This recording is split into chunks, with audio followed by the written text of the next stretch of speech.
Nagbabala ka bang bumili ng one of the best-selling scooter sa buong Pilipinas? Well, heto na mula sa kampo ng Honda, ang Click 125 version 3. Tara, ikutan natin mga chong.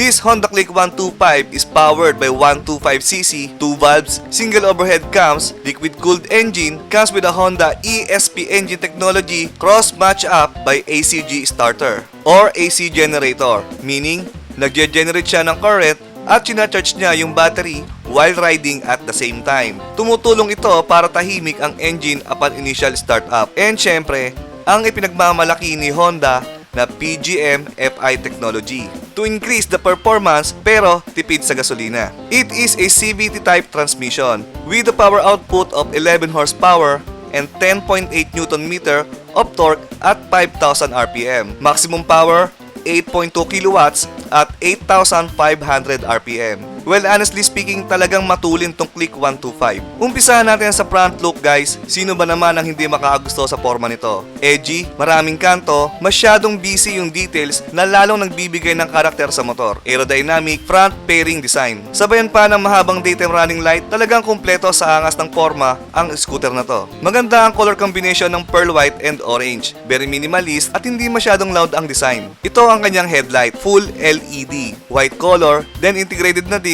yung kanyang signal lights sa mismong headlight assembly. Matte black para sa brake lever set. Sa right side, wala naman masyadong kakaiba dito, lalo na sa controls. Pero dito sa left side is merong safety brake lock. Magagamit nyo to, guys, in case na inclined ang parking area. Nasa bandang gilid ang brake fluid sight glass. Good thing may bar end na to. And sa right-handed switch naman, nandito ang starter button. Then sa left side, malaking piano black buttons para sa headlight, signal switch at glossy gray naman para sa busina. Digital panel with some info like trip meter, speed meter, check engine, voltmeter, and clock. Nasa gitna naman ang emblem ni Honda, which is very nice. Ito naman ang ignition assembly. Well, for me, mas convenient tong naka-mechanical key compare sa keyless. Masyado kasing masela ng keyless at napakamahal ipagawa or palitan pag nag-malfunction na. Nandito rin ang under seat at gasoline knob. Sa left pocket, dito nakalagay ang kanyang USB charging port. Medyo masikip yung bulsa, guys. Good thing, meron pa rin siyang sabitan dito sa gitna. Ito gusto ko dito, guys, yung stepboard. Talagang makapit ang sapatos or tsinelas kahit umuulan. Sad to say, nandito pa rin yung lagayan ng battery.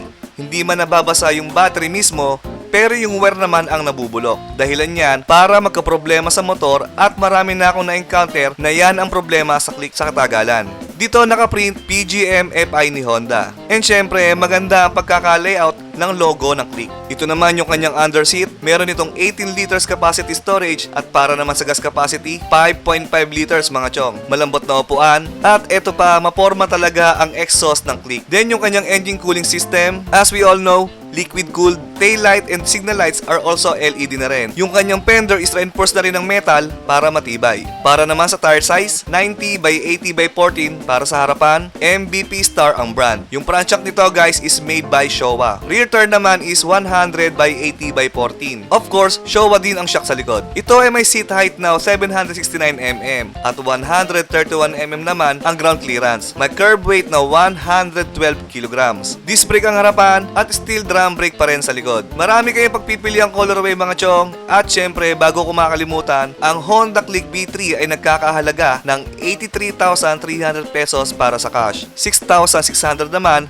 ang down payment kung kukunin ito ng installment. 8,905 para sa 1 year, 5,275 naman sa 2 years, at 4,160 naman para sa 3 years contract. Yan ang inyong magiging monthly amortization. Dito lang yan sa Motor Central Binyan, Laguna. Sa Motor Central, presyong kaibigan. As of ngayon 2023, still Honda Click 125 pa rin ang best-selling scooter sa market. Looks, performance, durability, wala ka nang hahanapin pa. Matinong owner at mekaniko na lang ang kailangan. Hanggang dito na lang mga chong, lagi niyong tatandaan, always be a the best driver at always be a wise rider.